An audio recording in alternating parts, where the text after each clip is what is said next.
बोला. भाऊ, बऱ्याच संख्येने आपले महाराष्ट्रातील नागरिक आहेत ते अद्यापही या इराण आणि इस्रायलच्या युद्धामध्ये वेगवेगळ्या देशांमध्ये अडकून पडलेले आहेत. विमान उडवण्यास बंदी असल्यामुळे अनेक जणांना येण्यास प्रॉब्लेम होत आहेत. शासनाकडून काय खबरदारी घेतली जाते? ते दुबई, अबुधाबी म्हणजे अनेक ठिकाणी, विशेष करून जे टुरिस्ट आहेत ते जवळचे अबुधाबीला आहेत, दुबईला गेलेले आहेत आणि ते सगळे तिकडे अडकून पडलेले आहेत. आणि अनेक अजून काही गल्फ कंट्रीजमध्ये आमचे टुरिस्ट गेले आहेत. युद्ध सुरू झाल्यामुळे तिथली सगळी हवाई वाहतूक बंद झालेली आहे, विस्कळीत झालेली आहे. त्यामुळे सगळे जीव मुठीत घेऊन त्या ठिकाणी बसले आहेत. अधूनमधून हल्ले त्या ठिकाणी सुरू झाले आहेत. 2-3 दिवसापासून सुरू होते, पण आता परिस्थिती थोडी कंट्रोलमध्ये आहे. आता जे विमानं 2-3 दिवस 4 दिवस पूर्ण बंद होती, आता ती यायला लागलेली आहे. या 2 दिवसामध्ये 10-12 फ्लाईट हे दुबईहून, अबुधाबीवरून या ठिकाणी आलेले आहेत. काही दिल्लीला आलेले आहेत, काही मुंबईला आलेले आहेत. माननीय मुख्यमंत्री महोदय पूर्ण लक्ष या ठिकाणी त्यांनी दिलेलं आहे. एकनाथजी खडसे आहेत, ते सुद्धा लक्ष घालून या ठिकाणी आहेत. पण केंद्र सरकार, विशेष करून आमचा सतत संपर्क केंद्र सरकारशी या ठिकाणी सुरू आहे, एम्बेसीशी सुरू आहे. आणि मला वाटतं 2-3 दिवसामध्ये ही थोडी परिस्थिती सुरळीत होईल असं चित्र या ठिकाणी दिसतंय. आम्ही दररोज विमान पाठवण्याचा प्रयत्न करतोय. एअर इंडियाच्या विमान कंपनीशी आम्ही त्या ठिकाणी बोलतो आहोत. पण काही विमान कंपन्या, काही एजंट हे स्वतः विमान बुक करून त्या ठिकाणी नेत आहेत आणि प्रवाशांना आणतायत.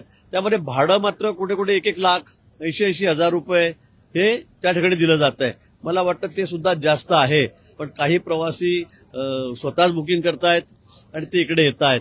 आणि म्हणून माझं सगळ्यांना आव्हान आहे की आपण काळजी करू नका. 1-2 दिवसामध्ये परिस्थिती निवडेल. सर्वांना आणण्याची व्यवस्था, जबाबदारी ही केंद्र शासनाची आहे, राज्य सरकारची आहे, आमची सगळ्यांची आहे. आणि म्हणून मुख्यमंत्री महोदय यांनी मला विशेष करून पूर्ण वेळ, कारण ते खातंच माझ्याकडे आहे, लक्ष देण्यासाठी सूचना दिलेल्या आहेत. आणि आम्ही दररोज 400-500 जे टुरिस्ट आहेत त्यांच्याशी त्या ठिकाणी बोलतोय. सर्वांना तिथेच थांबण्याचा, ज्या ठिकाणी आहात त्या ठिकाणी थांबण्याचा आम्ही त्या ठिकाणी त्यांना सल्ला दिलेला आहे. काही ठिकाणी हॉटेलमधल्या तर आमचे पैसे संपलेत, 4-5 दिवस आम्हाला जास्त झालेले आहेत असंही काही टुरिस्ट सांगतायत. आणि दुबईमध्ये आपल्याकडचे काही उद्योजक आहेत, जैन संघटना आहे, त्यांनी सुद्धा काही प्रवाशांची जबाबदारी, त्या ठिकाणी जे टुरिस्ट आहेत त्यांची जबाबदारी उचललेली आहे. मला वाटतं त्यांचं नाव जितो संघटना पण आहे. आणि वैयक्तिक आताच मी त्याच्याशी फोनवर बोललो. त्यांनी सांगितलं माझा मोठा फार्म हाऊस या ठिकाणी 2-2.5 एकरमध्ये, त्या ठिकाणी आपण 200 लोक या ठिकाणी ठेवलेले आहेत. त्याची सगळी राहण्याची व्यवस्था, जेवणा खाण्याची व्यवस्था, जोपर्यंत त्याची जाण्याची व्यवस्था होत नाही तोपर्यंत आम्ही या ठिकाणी केलेली आहे. आणि म्हणून अजूनही काही 200-300, माझ्याकडे 500 लोकांची व्यवस्था आहे. अजूनही 200-250 लोक तुमच्या संपर्कात असतील तर त्यांना माझ्याकडे पाठवा, आम्ही त्यांची अतिशय चांगली व्यवस्था त्याकडे ठेवू असंही त्यांनी सांगितलेलं आहे. मला वाटतं त्यांचं नाव सांगावं लागेल. बागमार म्हणून आहेत, बागमार म्हणून. मी त्यांच्याशी आताच बोललो, कालही बोललेलो होतो. आणि बागमार यांनी 500 लोकांची राहण्याची व्यवस्था, जेवणा खाण्याची व्यवस्था त्या ठिकाणी केलेली आहे. त्यांचंही अभिनंदन खरं, त्यांचे आभार मनापासून.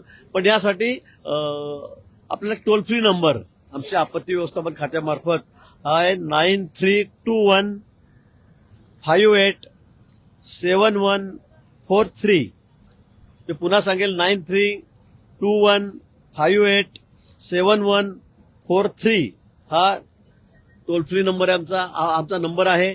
आणि त्याचबरोबर 022 मुंबईतला आमच्या कार्यालयाचा नंबर आहे 022-2202-7990 हा आमचा या ठिकाणी नंबर आहे. आपल्याला काही अडचण असेल तर आपण या नंबरवर त्या ठिकाणी कॉन्टॅक्ट करावा. मला वाटतं की तिकीट बुकिंगची व्यवस्था सुद्धा आम्ही या ठिकाणी तुम्हाला मार्गदर्शन करू. कसे बुकिंग करायचं आहे, कुठला फ्लाईट आहे, कधी येणार आहे, या संदर्भातली सगळी माहिती आपल्याला या ठिकाणून मिळेल. आणि म्हणून माझी सगळ्यांना पुन्हा आव्हान आहे की आपण घाबरू नका, फार काळजी करू नका. खरं हे युद्ध आहे, पण घरचे लोक आपले खूप काळजी करतायत आणि म्हणून सरकारला सुद्धा आपली तेवढीच काळजी आहे. आणि म्हणून माननीय मुख्यमंत्री महोदय आहेत, प्रधानमंत्री आहेत, सर्वच या ठिकाणी लक्ष देऊन आहेत. आपल्याला 2-3 दिवसामध्ये निश्चित इथपर्यंत आणण्याची व्यवस्था आम्ही या ठिकाणी करू. आतापर्यंत 2 दिवसामध्ये 1200 जे टुरिस्ट आहेत ते या ठिकाणी आलेले आहेत. त्यांना आम्ही यापर्यंत आलेले आहेत, ते इथपर्यंत पोहोचलेले आहेत. पण आता उद्या परवापासून ही संख्या अधिक वाढेल. जास्त विमान जे आहेत ते आम्ही त्या ठिकाणी पाठवतो आहोत, त्यांची जाण्याची व्यवस्था करणार आहोत. आणि सगळ्या प्रवाशांना सुखरूप आम्ही घरी आणू. तुम्ही आता पर्यटकांची ज्या पद्धतीने काही खाजगी विमान कंपन्या फसवणूक करतात म्हणजे 80,000 प्लस 18% जीएसटी पर्यटकांना आव्हान काय करावं आणि या खाजगी कंपन्यांना तुम्ही काय नाही, खरं आहे खाजगी कंपन्या एकेका प्रवाशाजवळून 1-1 लाख रुपये घेत आहेत. म्हणजे फारच झालंय भाडं. म्हणजे इथे 15,000 रुपये, 12,000 रुपये, 20,000 रुपये भाडं असतं दुबईचं. आज तिथे 1-1 लाख रुपये 5 पट भाडं घेतलं जात आहे. अशा कंपन्यांना सुद्धा आता मी आवाहन करतो आहोत. आणि मी सगळ्या टुरिस्टना सांगेल, प्रवाशांना सुद्धा सांगेल की फार इतकं भाडं तुम्ही देऊ नका. लवकरच आम्ही विमानतळाची व्यवस्था करतो आहोत. त्या ठिकाणी जे रास्त आहे जे नेहमीप्रमाणे 20,000, 15,000 असेल, फार झालं 25,000 असेल. मी त्यात अजून मला माहिती नाही, पण याच्यावर मला वाटतं भाडं देता कामा नये. आणि उगाच अशा परिस्थितीमध्ये लोकांची लूट करायची, अतिरिक्त पैसे लावायचे, मला वाटतं हे काही योग्य नाही. अशा कंपन्यांवर सुद्धा आम्ही त्या ठिकाणी निश्चित कारवाई करू. तुम्ही आपत्कालीन कक्षात जात आहात, काही एखादी लिंकच्या माध्यमातून देखील पर्यटकांना किंवा नागरिकांना ट्रेस करता येईल का काही? निश्चित या संदर्भामध्ये एक लिंक बरं आठवलेली मला. या संदर्भामध्ये एक महाराष्ट्र एसीओसी ही लिंक या ठिकाणी आहेत. आपण जर आपली माहिती कळवली तर त्यातून आपण कुठे आहात, नेमके काय करतात ते सगळं आम्हाला त्या ठिकाणी कळेल. आपलं लोकेशन त्या ठिकाणी आम्हाला त्या ठिकाणी कळेल आणि मग आपल्याला शोधण्यासाठी सुद्धा किंवा आणण्यासाठी सुद्धा त्याची एक चांगली मदत होईल. तर या संदर्भातली लिंक आहे महाराष्ट्र एसीओसी ही या ठिकाणी लिंक आहे. आणि नंबर मी आपल्याला दिलेला आहे. आमच्या कार्यालयाच्या आपण संपर्कात राहावं. और हिंदी में बता दीजिए कि कितने लोग जो हैं वो फंसे हुए हैं और खाड़ी देशों में जो इस समय माहौल है वतन वापसी किस तरीके से सरकार सुनिश्चित कर रही है? जहां जहां भी वॉर चल रहा है वहां पे तो लोग हमारे लोग तो हिंदुस्तानी लोग, ऐसे महाराष्ट्रियन लोग तो पूरे दुनिया भर में है.